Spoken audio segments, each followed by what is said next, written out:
Sabarimala സന്നിധാനത്തെ strong റൂമിൽ justice K T ശങ്കരന്റെ നേതൃത്വത്തിൽ പരിശോധന പൂർത്തിയായി. ആറന്മുളയിലെ സ്ട്രോങ് റൂം പരിശോധിക്കുക പിന്നീടായിരിക്കും. SIT തലവൻ ADGP H വെങ്കടേഷ് നാളെ സന്നിധാനത്തെത്തും. ജസ്റ്റിസ് കെ ടി ശങ്കരന്റെ നേതൃത്വത്തിൽ കഴിഞ്ഞ 3 ദിവസമായി സന്നിധാനത്തെ സ്ട്രോങ് റൂമിൽ നടന്നുവന്ന പരിശോധന വൈകിട്ട് 5 മണിയോടെയാണ് പൂർത്തിയായത്. ചെന്നൈയിൽ നിന്ന് അറ്റകുറ്റപ്പണികൾ പൂർത്തിയാക്കി കൊണ്ടുവന്ന ദ്വാരപാലക ശില്പങ്ങൾ വിശദമായി സംഘം പരിശോധിച്ചു. ആറന്മുളയിലെ സ്ട്രോങ് റൂമിലെ പരിശോധന പിന്നീട് നടത്തുമെന്നാണ് വിവരം.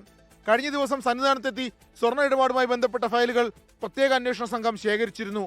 നാളെ SIT തലവൻ ADGP H വെങ്കടേഷ് സന്നിധാനത്തെത്തും.